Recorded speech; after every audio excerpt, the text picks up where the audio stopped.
So far we've been just going through some preliminary signal analysis and some essential tools that we're going to use throughout the course. This is the first truly communication theory topic. We're going to be talking here now about modulation. Namely, we're going to be talking first about amplitude modulation. The significance of amplitude modulation has diminished over the year. Most of the communication systems started as amplitude modulation systems, but over years we found better ways of doing it. And right now there's just a few systems that are still commercial and use analog AM modulation.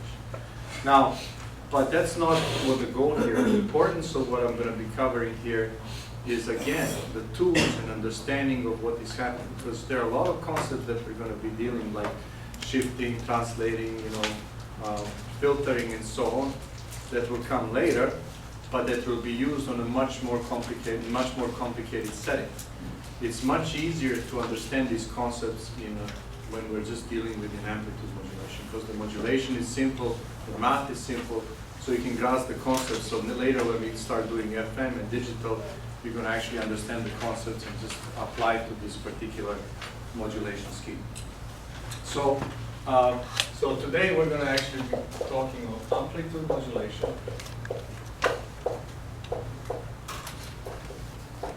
And in today's lecture in particular, we're going to be talking about double sideband large carrier and double sideband suppressed carrier. And don't worry about acronyms now, I'm going to explain them later and it will become apparent what they mean. I just put them in the title so that we know what the title of the lecture is.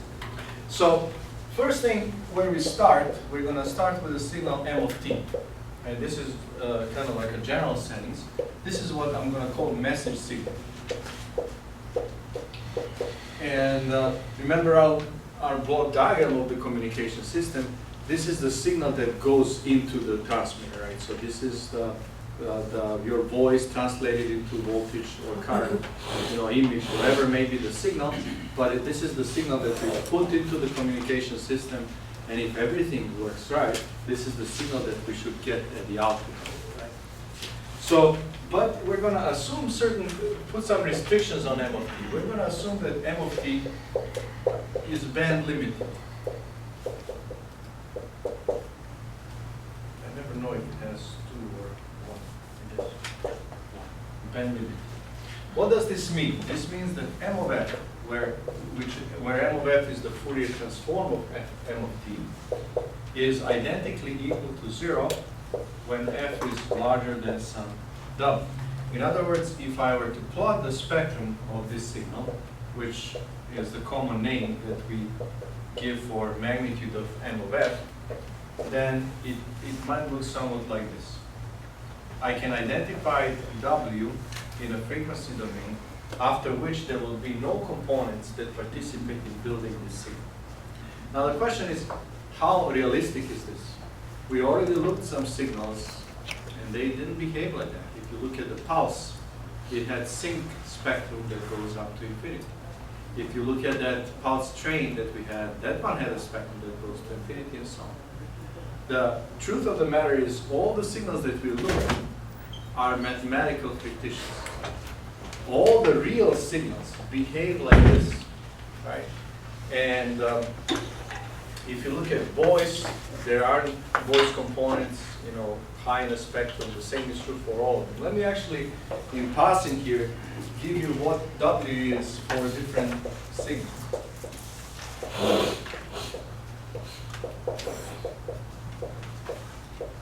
For voice, or I should say telephone voice,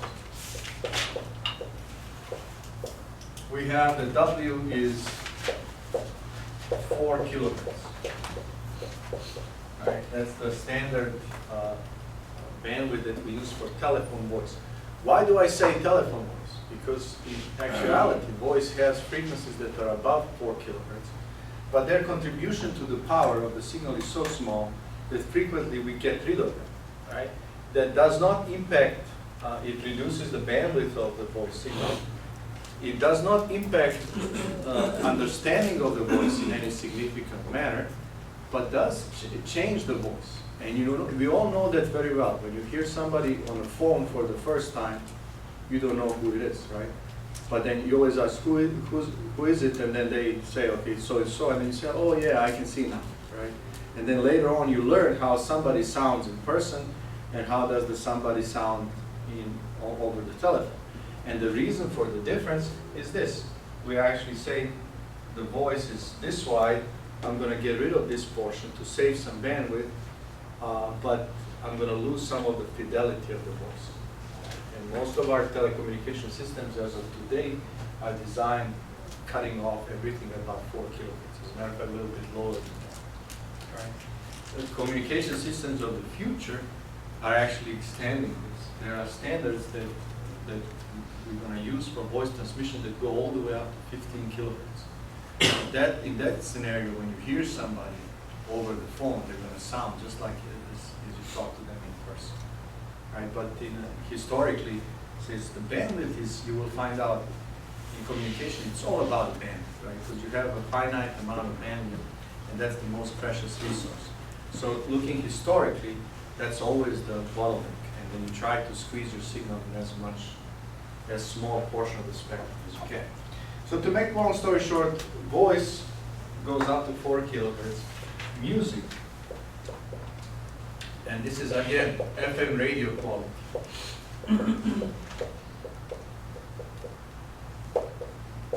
W is 15 kilohertz. How does FM radio sound? Pretty good, right? For most of us. I mean, for me, I cannot tell the difference. I have a cousin who claims that he hears all the way to 30 kilohertz, and he cannot stand even CDs. He has to buy some double something. I think he's faking it, but this is what commercial music is, up to 15 kilohertz. If you look at, for example, on a guitar, the highest notes that I can produce there are around 4 to 6 kilohertz.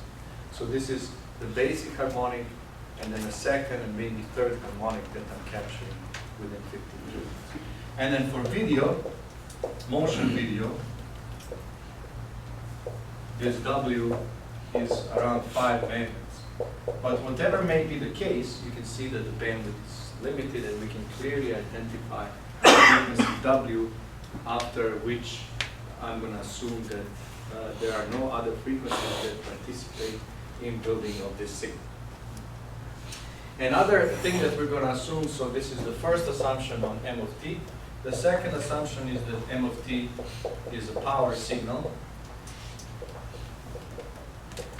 which means that Pm is 1 over, say, linear.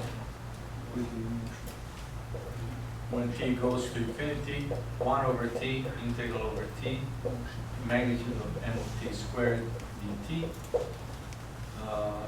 is smaller than infinity. It's finite value. This is motion video, not the still video, right? If you just film images, then they don't occupy much spectrum. But this is that standard 25 subframes per frame, 50 hertz. All right, so that's M of t. The second thing that we're always going to be dealing with is C of t, which is another signal, which we're going to call carrier. What is a carrier? Carrier is just a sinusoid. C of t is going to be AC cosine 2 pi FCT plus 5C, right? So it's going to be some carrier. In our entire history of communications, we haven't found yet a better waveform to carry the information. So pretty much in all our communication systems, there is going to be some carrier that we're going to try to change somehow to package the information inside this carrier. Think of this carrier as a FedEx box, right? You're going to put something on this carrier, and then when it comes on the other side, you're going to try to extract the same information. But fundamentally, there are 3 things that you can change. AC is the magnitude, and if you operate only on magnitude, you end up with amplitude modulation, right? So this is amplitude modulation. The next one is this FC, which is of course frequency. And if you change just frequency, you're talking about frequency modulation, or FM. And then this phi C is called phase. And if you operate on phase alone, you're going to end up with PM. This one is AM. PM staying for phase modulation. Now there are three basic types, right? Amplitude, you change this somehow as a function of signal.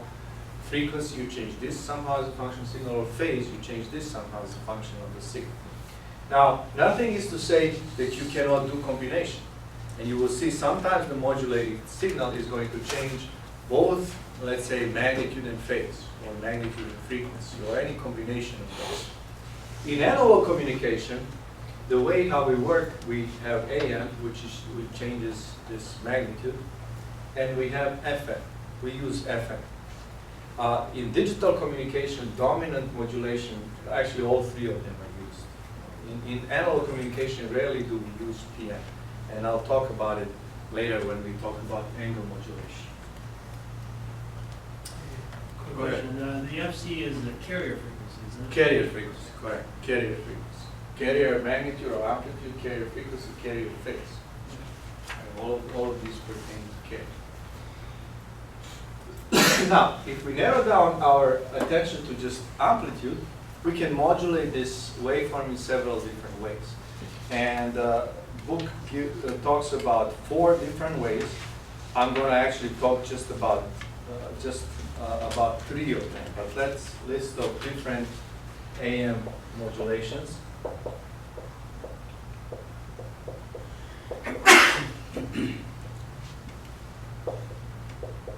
And here I'm just going to give the names and acronyms, and then later when we cover them, we'll see exactly why they called the way they're called. First one is what is called double sideband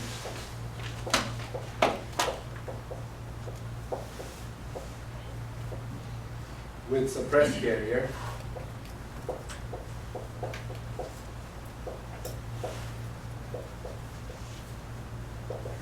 This is this DSB SC.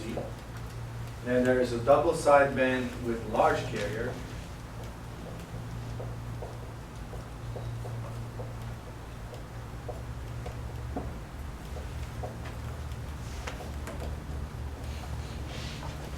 This is DSB LC. And then 3, there is something called single sideband.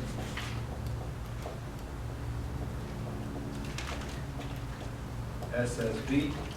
And there's something called vestigial sideband.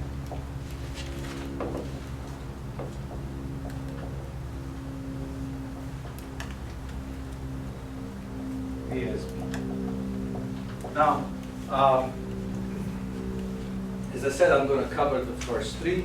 The last one used to have a big application in analog television transmission, broadcasting, but it's going away, and it hasn't found any other application anymore. So it's kind of one of those modulation schemes that it's disappearing. But also, you know, I excluded it because there is really nothing to be learned more from analyzing it than beyond what we learned by looking at these first. So let's first look at double sideband with suppressed carrier. There are several things that we need to highlight for every modulation. First is how you modulate. How do you take the message signal and put it on a carrier? That's the first thing that we're going to consider. The second thing for every modulation that we're going to consider is what is the spectral footprint of the modulated signal? If I look at the signal that is modulated with the M of t, what does that signal occupy in frequency domain? And then the third thing that we're going to talk about in this first section is how do you get your signal back? In other words, if I receive this modulated carrier, how do I get my message signal back? So those are the 3 things that we're going to go through in this initial part of the course. Later on, what we're going to also address is what does the presence of the noise do to the signal itself? right? So there are 4 things that we need to highlight for every modulation. 3 of them we're going to do right now. 4th one we need to, unfortunately, get some, or fortunately, get back some math that we forgot. Our statistical analysis, PDF, CDF, and those kind of things. Because the noise is not a deterministic signal, it's a random signal, and we need some math to treat random signals. So we'll do that later. But here, let's first look at modulation, spectral footprint, and demodulation for every one of these different modulation schemes that we're talking about. So first, modulation. Here's how you modulate. You take your M of t, you take your carrier, C of t, you multiply the 2, and there comes your double sideband suppressed K. So you take the message signal, you take your carrier, you multiply the 2, and here's the output. In some, in math, you're going to say U of t is equal to M of t times C of t, which is your AC times M of t times cosine 2 pi MCT plus pi C.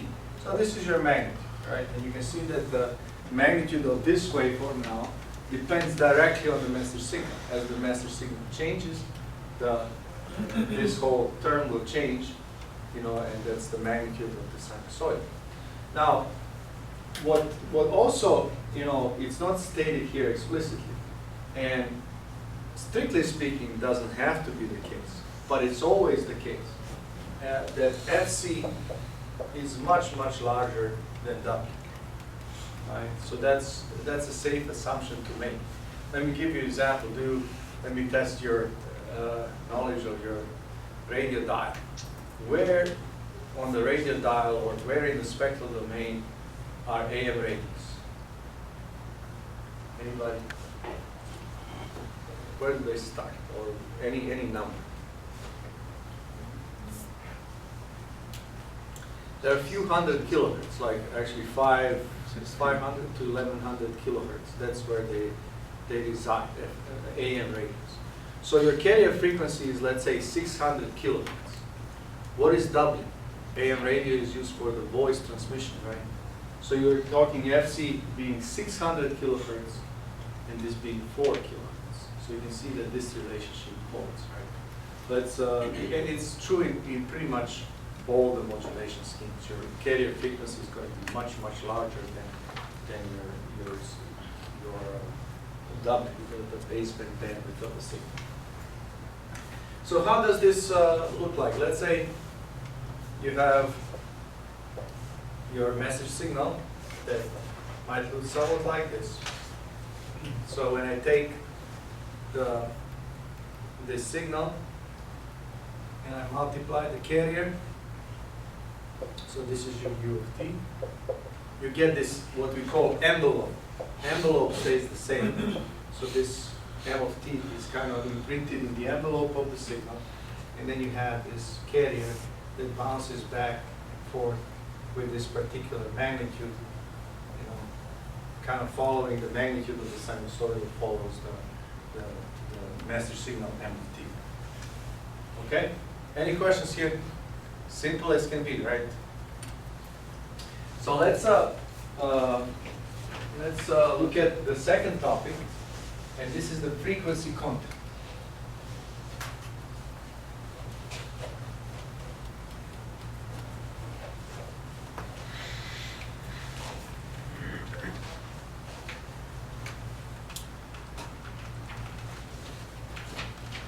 So bandwidth required.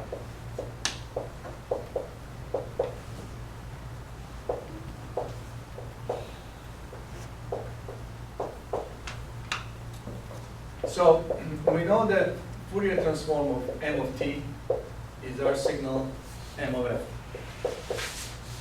So that's a band limited signal that we started.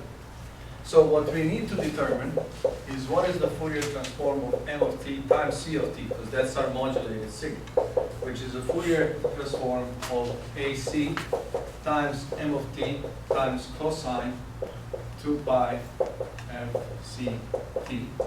Let me just pick the time conveniently so that the phase is equal to 0. So what is this Fourier transform? It is AC over 2 times what? M of f plus fc plus m of f minus fc. How did I know that? Well, I know that by using modulation property of the Fourier transform. Now you understand where did that property get its name, right? It got its name from this application of the particular application where when you take the signal, you multiply it with the cosine, you're actually modulating the cosine with using amplitude modulation. And what that does, it translates the signal spectrum to the frequency of the carrier. Good thing to do is to represent this graphically, so let me put it here. Let's say this is my message signal, and let me tell you a little bit about this drawing, right? Most of the time we're going to be drawing signals as triangles. They don't look like triangles. They're whatever spectral shape they have. It's just that we commonly, use triangles.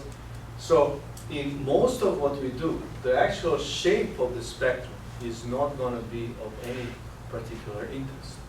Why? Because if you think about logically, you don't even know what that is. One of the fundamental problems in communication that's kind of not highlighted, but I should highlight it. What we're doing is we're designing a system to handle the signals that we don't know what they're going to be, right? You're not designing a communication system to send a signal that you know what that signal is going to be, right? If you know what the signal is going to be, just put it on a CD and send it to the main, right? But what we use communication system for is we design for voice or we design for video, and really it's not of any particular interest this signal, right? What we care about is what is its bandwidth, and then what we make sure is that the system itself lets this bandwidth go through unchanged, right? So whatever I send, as long as it falls in this bandwidth, it goes, unchanged. Me as a designer of the system, I'm not going to assume anything about the signal beyond what is the bandwidth it occupies and maybe its power, so that I can make sure that nothing saturates along the way or nothing breaks the fuse or whatever, right? So I draw a triangle, but really what I care about is this W, right? What is the frequency occupancy, how much of a frequency does this particular signal occupy? This is the magnitude of f. Just for the sake of completeness, I'm going to actually draw here the phase. Let's assume the phase somewhat like this. So this is the angle of M of f. Right? At every point, the Fourier transform is a complex number, which I can represent by magnitude and the phase. Right? So both of them are relatively important. So now let's look at what happens when I modulate. Let's say this is my FC. The signal is translated here. So this part here is 1/2 M of f plus FC, and this part is 1/2 f of minus FC. So the signal is now translated to the frequency of decay. Now, how large is the bandwidth that I occupy here? The bandwidth is W. How large is the bandwidth that I occupy here? 2W. Right? This point here is FC plus W, and this point here is FC minus W. Therefore, I have 2 W's. That's why we call this double sideband, because it took one sideband and made it 2. Right? This portion here is called upper sideband, and this portion here is called lower. That's the double sideband nature of this modulation. So this is how we translate the magnitude. So this is the magnitude of U of f. The phase translates similarly. angle of view of F. This is FC. This is minus FC. Let's say this is space here. This is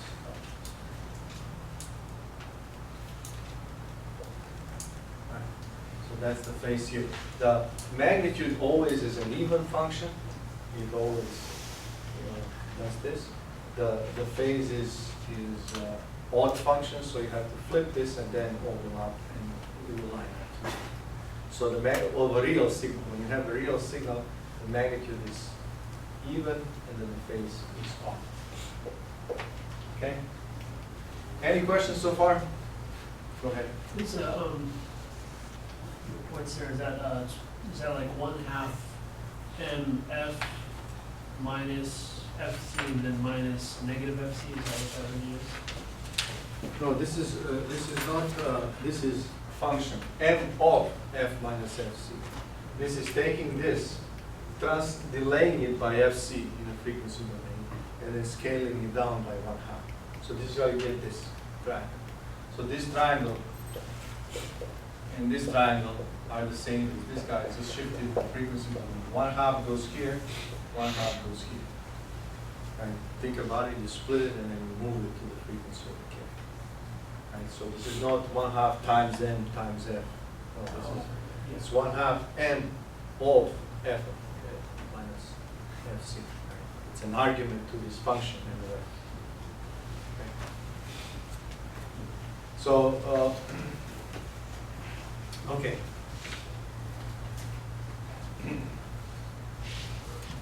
Let's look at some observations. Let's kind of summarize things that I've already mentioned, but put them in notes here.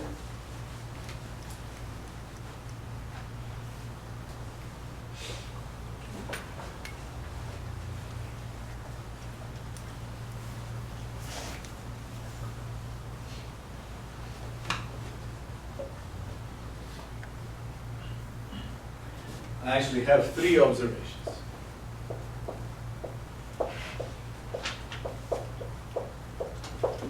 Let's see what they are. First one, amplitude and phase spectrum, meaning this and this, are shifted to the frequency of the k. That's what amplitude and phase spectrum are shifted from baseband to the frequency of the k.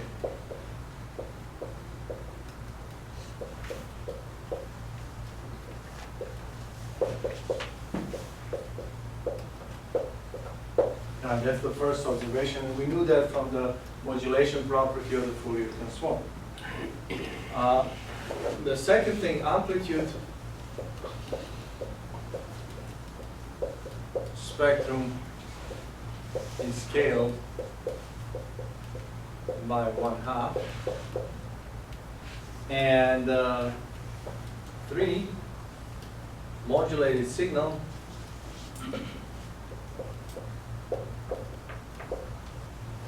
has a bandwidth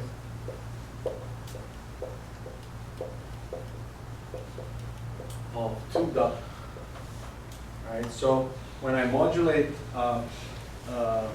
let's say I use amplitude modulation, I have voices of 4 kilohertz. When I modulate sinusoidal, how much of a spectrum do I need? What's the bandwidth of the area modulated signal? 4 times 2, right?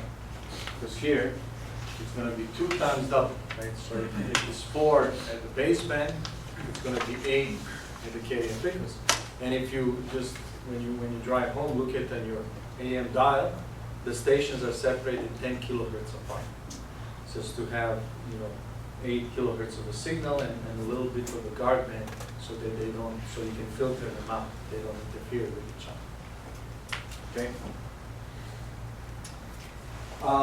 As I mentioned earlier, there are 2 sidebands. Let me just to the here. Upper sideband. In this one, F is between carrier frequency and FC plus W, and then lower sideband. Here, F is between FC minus W to FC. I still haven't answered why we call this suppressed carrier. The answer at this point is that there is no impulse in the frequency domain here at the carrier frequency. Now the logical question is why there should be an impulse. Well, first, when we look at the large carrier, then you'll see why this one is called suppressed carrier. So there's nothing suppressed as of right now, but once we look at the large carrier, then we're going to call this one suppressed relative to the large carrier. So all of this, let's take a look at an example. And as I said many times on the board, I always tend to do the simplest examples.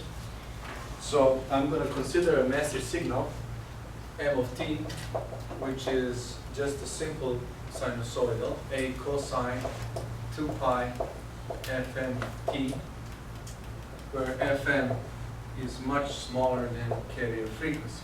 This, as I said, is a single sinusoidal. Sometimes we call it tone, single tone, because most of this was devised to handle audio applications, so everything is a tone.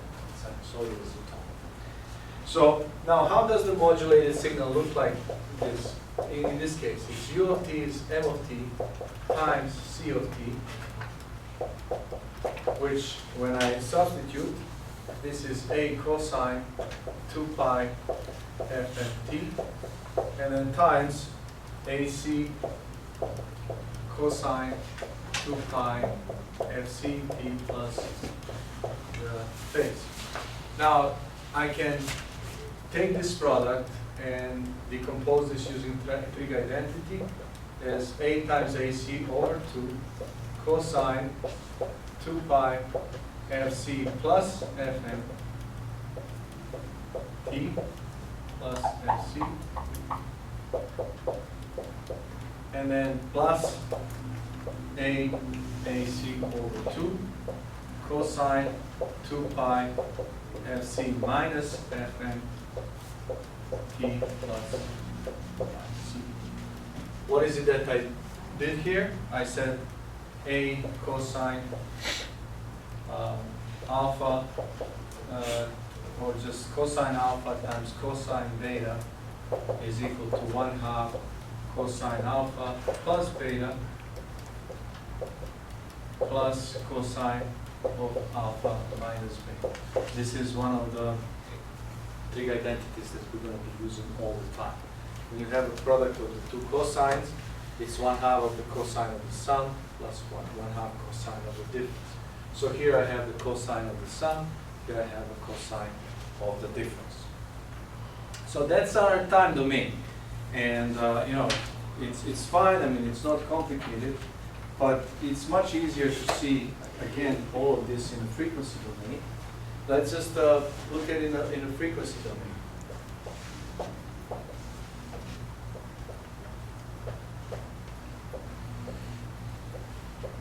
What does M of f look like?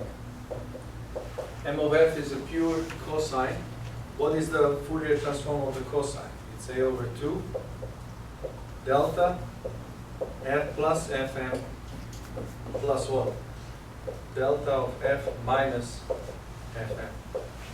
So that's the Fourier transform of the master signal. Master signal is a pure sinusoidal, therefore it has two pulses, one at minus fm and the other one is at fm. So that's the Fourier transform of this guy. What does the Fourier transform of the modulated signal look like? Modulated signal has two sinusoids, right? For one sinusoidal at the baseband, there are two sinusoidals in the modulated signal. You can see that over there. There's this sinusoidal and there is this one. So each one of them will give 2 delta pulses. So there will be 4 delta pulses in the spectrum of U of f. So let's just see what they are.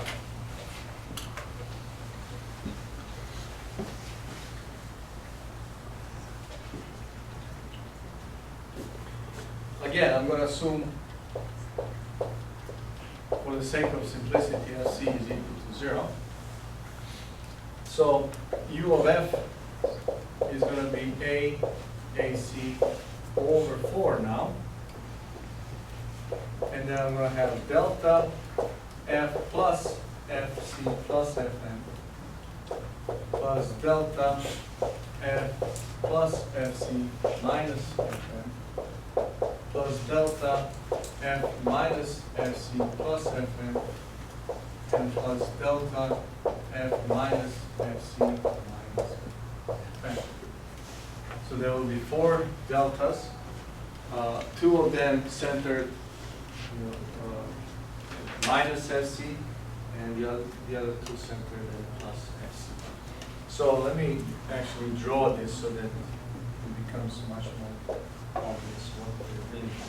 So here's how magnitude of M of F looks like. You have 2 delta pulses. One of the delta pulses is at Fm, and the other one is minus Fm.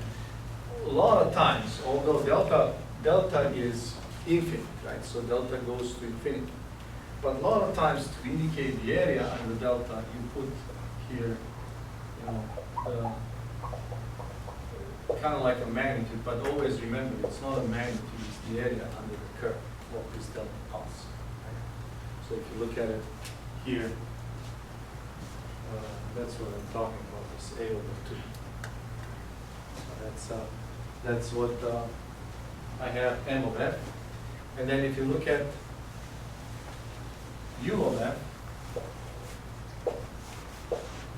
magnitude, here's your frequency of the carrier. Let's go component by component. This component is at minus FC minus Fm. So here it is.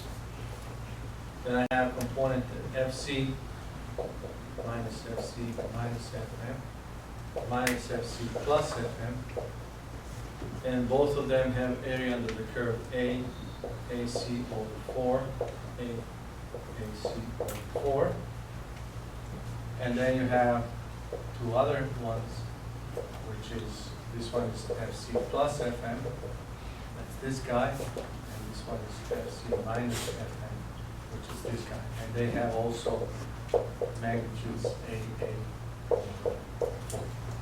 Okay?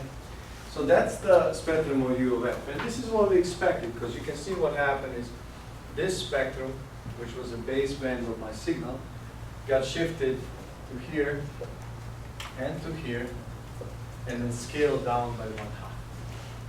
So that's good. Any questions here? And then, we go back to our W's. What is the bandwidth of this signal? Well, at the baseband, it occupies W equal to Fm. It extends up to Fm in the frequency domain. When it's modulated, the width here is 2W, which is 2 Fm in this case. Okay? All right. So that's the spectral footprint. Let's take a look at how do we demodulate this signal.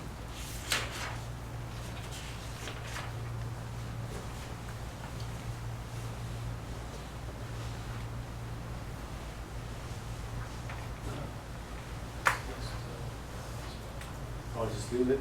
Okay. Demodulation. What is demodulation? It's a process that's inverse of the modulation. The goal here is to receive the modulated carrier and get back your original signal, right? So receive something like this and get back your M of t. So how do we do that? Let's say, let me draw the block diagram, R of t. We're going to modulate the incoming signal with the AC cosine 2 pi FCT plus some phi, I'm not going to put C here, and to get the signal Y of t. So that's the block diagram. Let's demonstrate that this can, I forgot one big thing here. I'm going to put the low pass filter that goes from 0 to W. and then look at my signal y of t. So let's demonstrate that this can actually perform the demodulation, that when I feed my r of t, which is in the form of the modulated signal, that what I get as y of t is essentially m of t, which is my message signal. So r of t here is the same as u of t, which is m of t times c of t, which is ac times m of t cosine 2 pi fct plus some angle phi c. That's the angle of the modulating carrier. Let's run the math here. So if I substitute what let's call this signal z of t here. So z of t is going to be r of t times ac cosine 2 pi fct plus angle phi. So when I substitute what r of t is, this becomes ac squared m of t cosine 2 pi fct plus phi c, that's my carrier, and then times cosine 2 pi fct plus some angle phi. So that's the product of the two. Now I can use the same identity I just gave you, that the cosine, the product of the cosines is cosine of the sum and plus cosine of the difference. So this is ac squared over 2 m of t. Cosine of the sum is cosine of, let's say, 2 pi times 2 fct plus phi c plus phi. So that's the sum. And then cosine of the difference is going to be cosine just phi c minus phi. That's a constant value, right? Because phi c and phi are two constants. And then this just gives you one number. Now, if I look at from what we already know, I have two components here. I have this signal here that multiplies cosine 2 pi 2 fc, and then I have this component here that multiplies just a constant. Where is the spectrum of the first component? Where is it? Where does it reside? If m of t is limited to w, what is the spectral, where does the spectrum from m of t times cosine 2 pi 2 fct reside? Where is it on the frequency domain? You can see this part is just yet another AM modulation, right? What is the frequency of the carrier here?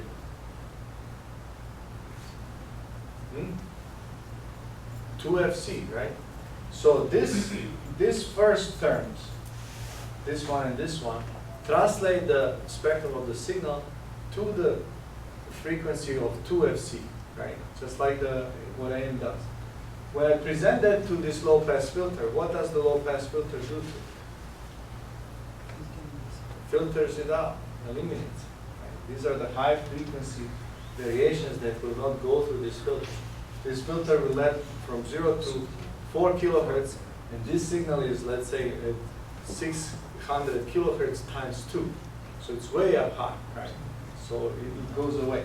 So the first part is eliminated, and then I actually get the second part where y of t is going to be ac squared over 2 times cosine phi c minus phi.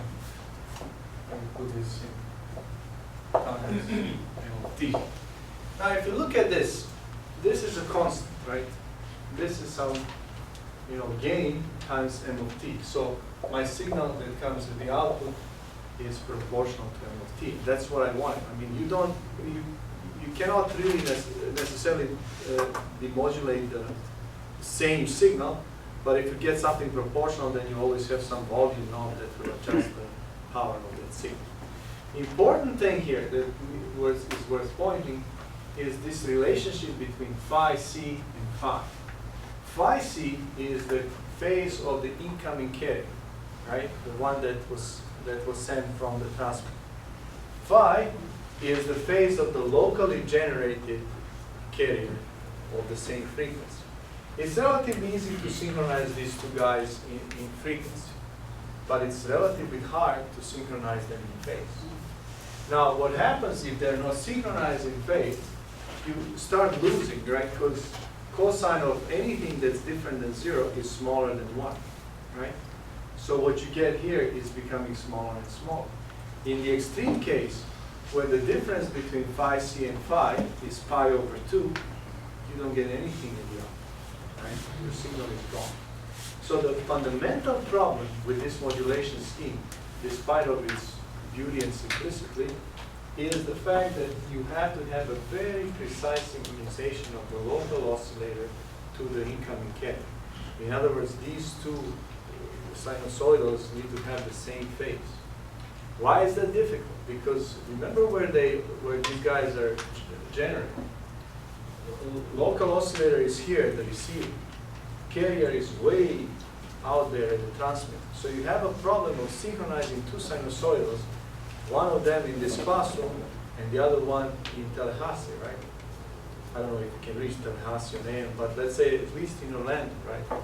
So you're talking about synchronization of two electronic devices that are 50, 100 miles away, right? That's a really difficult thing to do. So that's the weak point of this modulation. That's what technically, I mean, mathematically it works beautifully, but that's the weak point technically. How do you make sure that these two are in phase? And there are things that are called phase loops that make that happen. But what we did, we find out an easier way to do that, and this is done through a double sideband large carrier. So let's take a look at double sideband large carrier.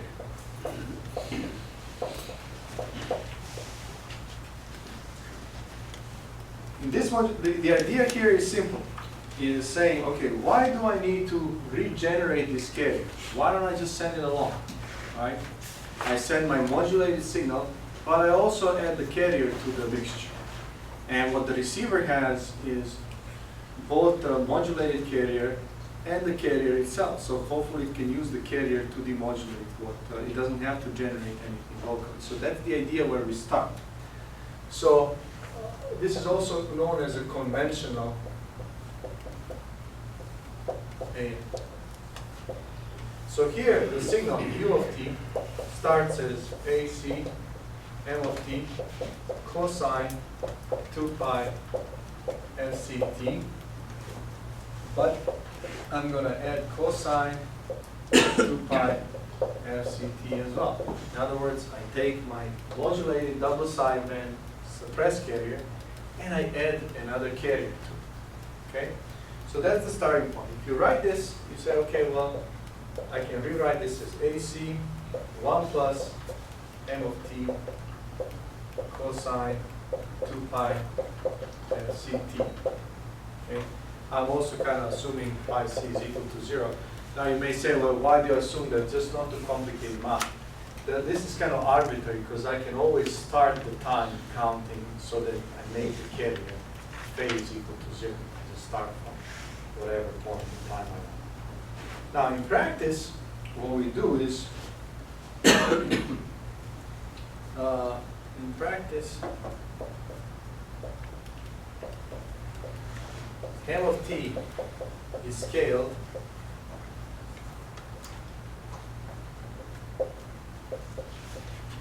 so that 1 plus M of t is always positive. Okay?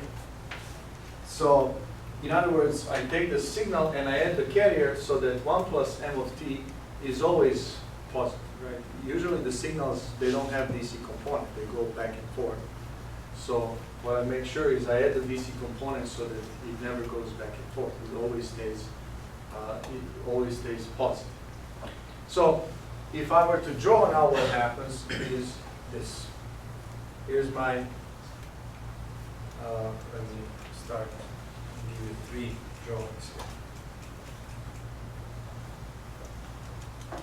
This is M of t.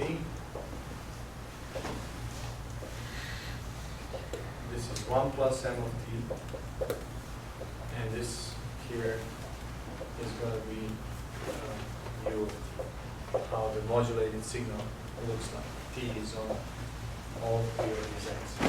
Let's say M of t looks somewhat like this. So M of t in general can be both positive and negative. Now when I add this one, I make this the same signal, but it's shifted up, so it never crosses 0. And when I multiply that with the carrier, you end up with a signal that looks somewhat like this. Here, the information, M of t, is embedded in what we call envelope of the signal, right?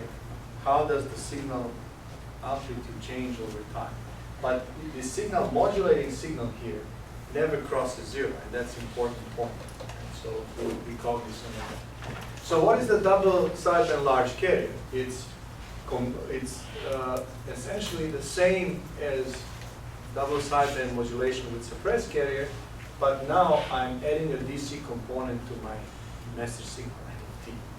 Right? So I'm modulating my cosine, not by M of t, but 1 plus M of t, so that this value is always positive. This is usually kind of written in a slightly different form. So let me just write it like that. Sir, I have a question. Uh-huh. Could you repeat the part about putting a DC value in? Yeah. Here's where we start. We start with this part here is our double sideband suppressed carrier. The same as what we had a little bit ago. We add another carrier. This is just a carrier only. Right? And then we say, okay, well, what does this do? It takes essentially AC common, 1 plus M of t times cosine. And then you say, okay, wait a minute. This is also double sideband modulation, but instead of M of t alone, I'm actually modulating this with M of t plus DC component. Right? And for the reasons I'll explain a little bit later, the way how this is done is so that M of t is scaled properly, so that 1 plus M of t is going to be always positive. Right? In general, M of t is going to be like this, right? Within a certain range, but then you lift it up so that it is always positive. Right? And then you use that signal to modulate your K. It's the DC component that lifts it up. Then this is up, and I would say this is 1.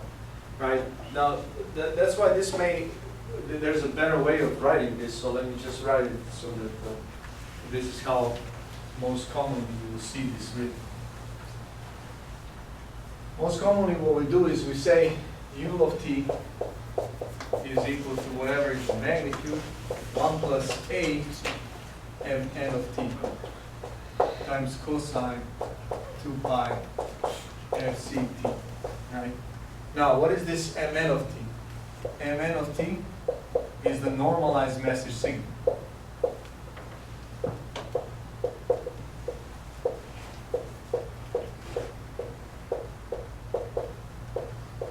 So Mn of t is essentially M of t divided by magnitude of M of t max. So Mn of t is between -1 and 1, right, in that range. It's normalized by its maximum value, right? And then this A here is called modulation index.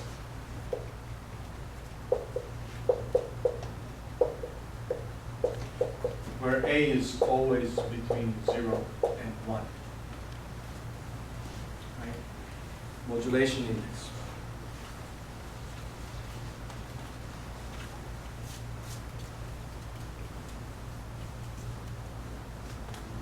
Okay? So let's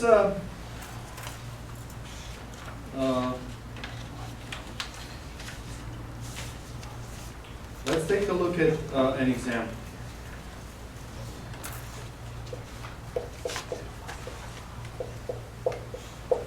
So first example, I'm going to say Mn of t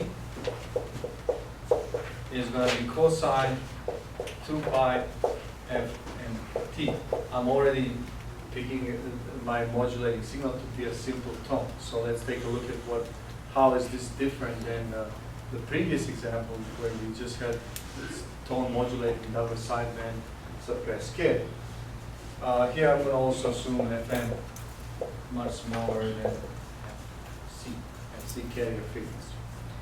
Now here U of t is going to be equal to AC 1 plus A Mn of t times cosine 2 pi FCT, which is, I can unwrap this as AC cosine 2 pi FCT, which is the frequency of your carrier, just the carrier component here, and then plus AC A over 2 times Mn of t times cosine 2 pi FCT. Now our Mn of t is just this cosine here, so let me put that back. So this is AC cosine 2 pi FCT plus, why did I put over 2? No need for over 2. So it's AC A times cosine 2 pi FM T times cosine 2 pi FCT. Okay? Now, I look at the second part here and I realize it's a product of the two cosines. Product of the two cosines is the cosine of the sum plus cosine of the difference multiplied by 1/2. So here, I can write that Q of t is equal to AC cosine 2 pi FCT plus AC times A over 2 now, cosine 2 pi FC plus FM T, and then plus AC times A over 2 cosine of 2 pi FC minus FM T. Okay. So that's the second component. Okay. And if I were to draw this in a frequency domain, first let's take a look at U of F. U of F is going to be AC over 2 delta of F plus FC plus delta F minus FC. Where is this coming from? This is the Fourier transform of this part, right? Pure sinusoidal gives me those two delta pulses. I have a second sinusoidal here. That one, that one is going to be ACA magnitude divided by 2 again, so it's going to be over 4 delta F plus FC plus FM plus delta F minus FC minus FM. So that's the second one. And third sinusoidal is this guy here, so this is going to be plus AC A over 4 delta F plus FC minus FM and plus delta F minus FC plus FM. So these are all the delta pulses that I have in this case. If you, let's draw this so that we get the picture here.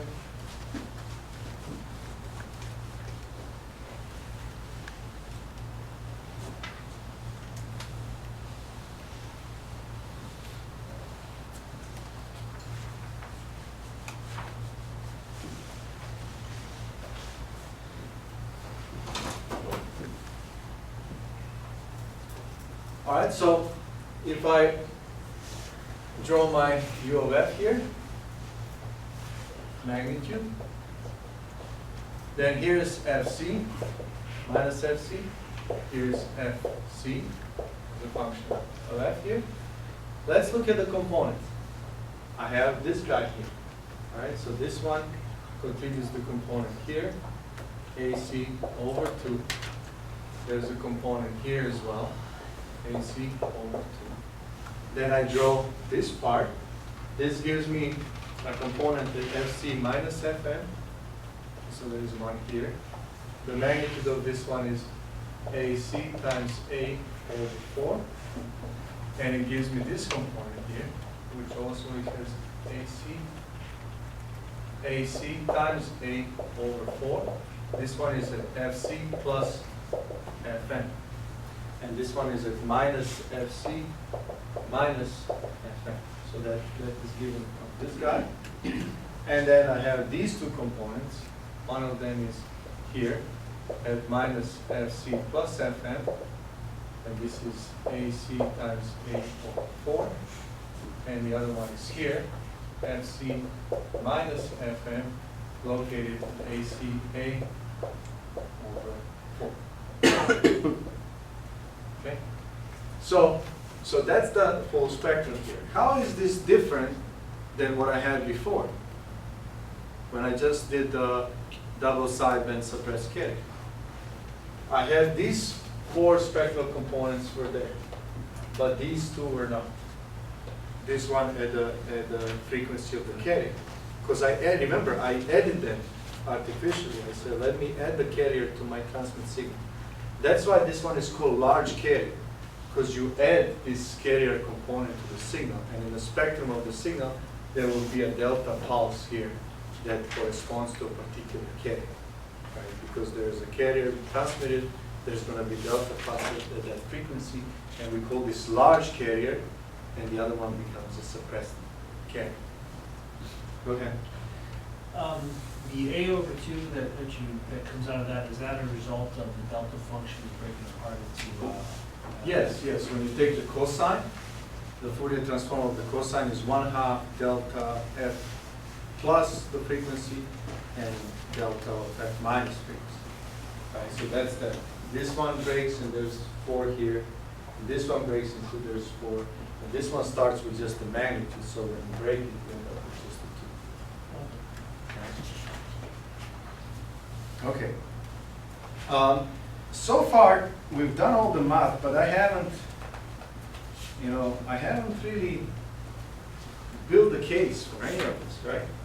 Why in the world are you adding this kit? What benefit is there, right? I still haven't explained it, have I? No, I just said it and I carried them on. But you always should ask yourself why, right? Why is this beneficial, right? I mean, it's true. We know all the math here, Fourier transform, this, that, but where is the gain, right? So let me first, before I explain the gain, let me point out some, downside, so that you know how much of a penalty we produce here. So what I'm going to look at here is, remember, I still owe you that explanation. I still have to explain why am I adding this K? What is the benefit? So let's take a look at power of double sideband large carrier. I start with my modulated signal U of t, which is equal to AC 1 plus A mn mn of t times cosine 2 pi fct. So this is the general expression for the double sideband large carrier. As we already spoke, mn is the normalized message signal, and A is the number between 0 and 1, which is the modulation index.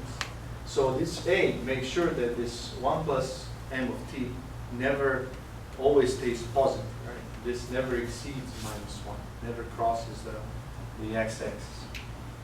So as I did before, let me split this into 2 components. I mn of t, sorry, I'm just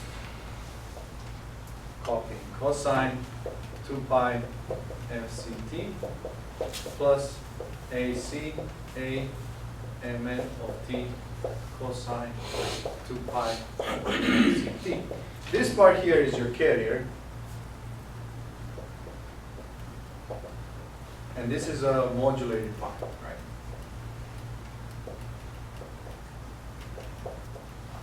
which one is useful from the standpoint of the communication? Which one carries information? This guy, right? This guy carries, this one is redundant, right? This is the pure sinusoidal that I'm sending, right? Why can't I generate that locally, right? Why am I sending this? So, but if I look at the power of the signal, power of u, it is, remember we did that when I looked at the Fourier series, and we said we derived something called Parseval-Steele. And that one told us if you have a sum of two sinusoidals, power of the sum is the sum of the powers, right? So power of this is the power of this component. What is the power of this component? AC squared over 2. And what is the power of this component? AC squared, A squared, and then power of the normalized signal over 2. So these are the two powers, right? This is the power in the carrier.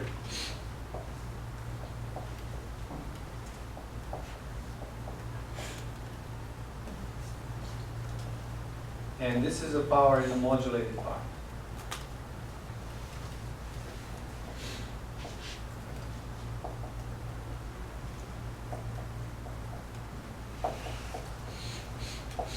Okay? All right? So let's look at an example here. And I'm going to assume that this message signal is a pure sinusoidal. So let's just look at an example. I'm going to assume that n of t is just a cosine 2 pi f m t. And I'm going to look at a as 0.5. This is typical. Modulation index is just 0.5. So let's calculate these powers. Power of the carrier is going to be AC squared over 2. Power of the modulated part is going to be, according to this thing here, is going to be AC squared over 2 times A squared, which is 0.5 squared, times the power of this message signal. What is the power of the message signal? Power of this signal. 1 over 2. 1/2. So that's the power of the modulated part. So this is AC squared over 16. So if you look at now the ratio, if I look at power in the modulated part, the useful power divided by the power of the carrier is going to be AC squared over 16 divided by AC squared over 2, which is 1 over 8, which is roughly 11%. Oh, sorry. Let's not use carrier. Let's use total power. That's what power of total. So this is going to be 1 or AC squared over 2 plus AC squared over 16, 1 over 9. All right, so let's stop here and appreciate this result. I'm sending a signal from my tower, right? And I look at this, and my signal consists of two components. One component carries the information. This is this part here. The other component is just the carrier. Just a pure sinusoid, carries no information. What percentage of the power that I'm sending actually carries information? Only 11%. So this system is 89% inefficient, right? I'm sending this eraser, but my box is 89%. Like this size of this is only 1/11 of the size of my box, right? So when I'm paying shipping and handling, what is it that I'm paying? I'm paying shipping and handling for this or for the box, right? Mostly for a box, right? So when that AM radio station gets power billed, you know, where did the power go? It went into this carrier, right? So the question is, why so inefficient?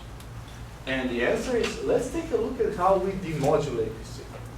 What is the demodulator? And then once we understand how you demodulate, the case for this is going to be really, really easy to justify. Remember, just as I'm erasing, how did we demodulate double Sideman suppressed carrier? We had to have locally generated carrier, and then we multiplied the incoming signal with that locally generated carrier. Now, let's take a look at how we demodulate double Sideman with a large carrier.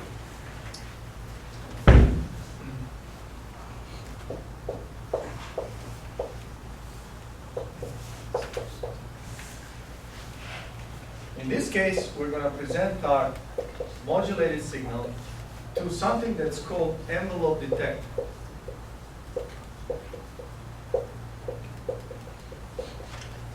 And then we're going to filter the DC component. So this is going to be some sort of DC block. And I'm going to get some signal Y of t. Now, what is envelope detector?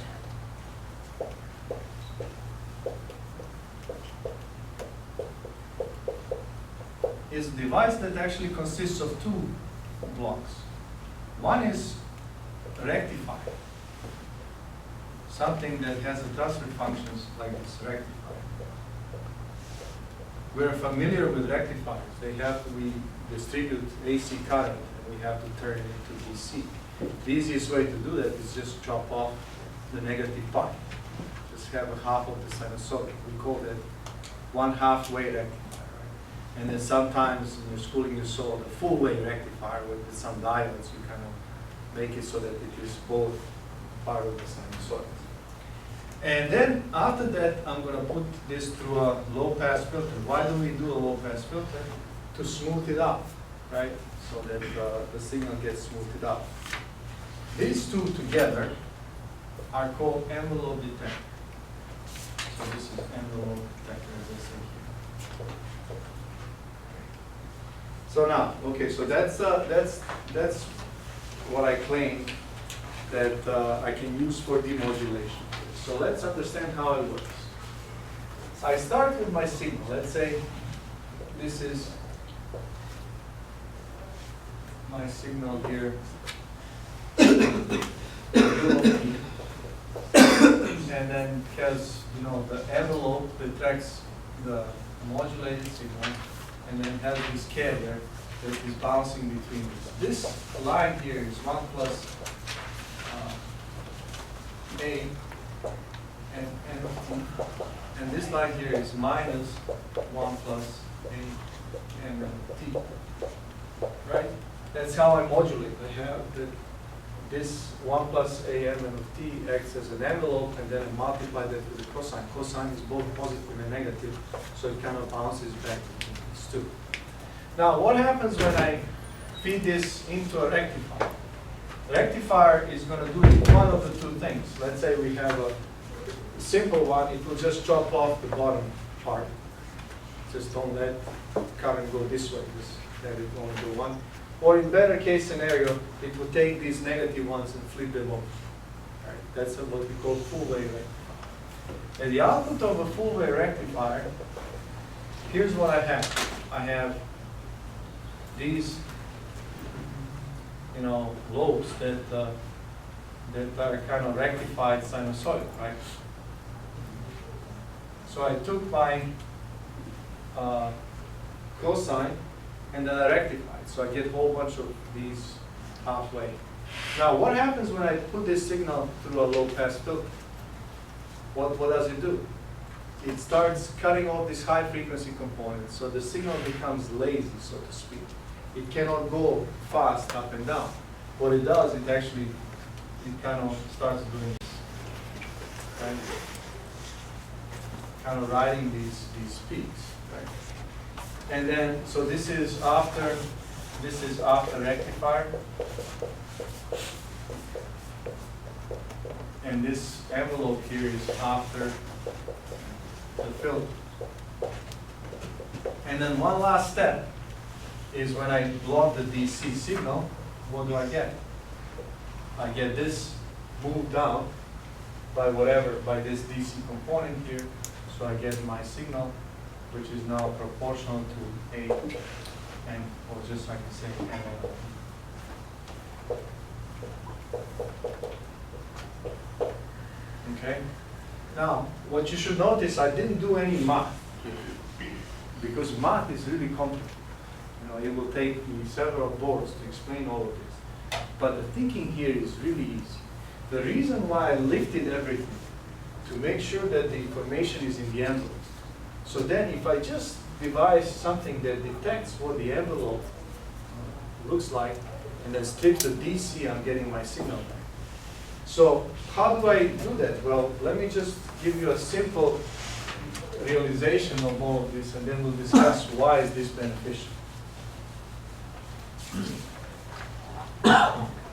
If I use something like this, let's say I use the following electron.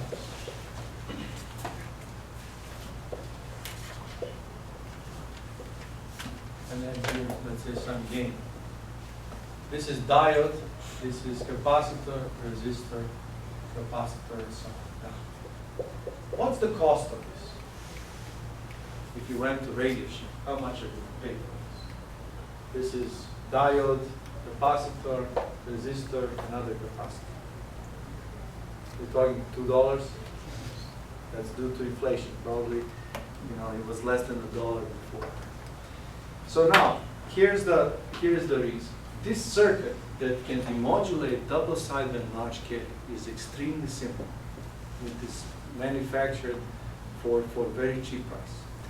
If you look at the communication services where double sideband large carrier is used, here's the model. You have one broadcast spot, and then you have hundreds or thousands of the receiver.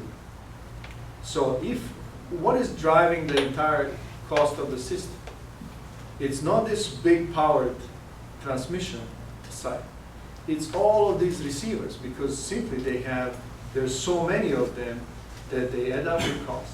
So if you want to provide a service where you have one broadcast point, like an AM radio station, and you want this to be successful so that you have a lot of people buy it, then you have to make your receiver cheap, so that I can buy the whole receiver for just a few dollars. Right? And that's what propelled this modulation. The AM broadcasting, when it came first in the turn of the 20th century, AM modulation started being used in AM broadcasting, and then you had actually just the scenario I described. You had a powerful AM station that had almost its own power plant, used a lot of power, and it was expensive to build. But then once you build it, you can sell the radio receivers for a very cheap price. And the reason why they can be very cheap is because the demodulator is very simple. Demodulation is done through an envelope detector, which is just a few passive elements followed by the amplifier that brings your signal back. It's very inefficient, as I said. It's 90% inefficient in most cases, meaning for every watt that you want to send in a voice signal, you're sending 9 watts. It's just in a carrier that carries no information. But overall, the system is very cost effective because the end users pay very little for the receiver equipment. All right, so let me, I know I went a little bit longer, so let me just give you homework. This is homework number 4. And there are exercise problems. So these are 3-1, 3-2, 3-3, 3-4, 3-5, and 3-6. And then an assignment is the textbook.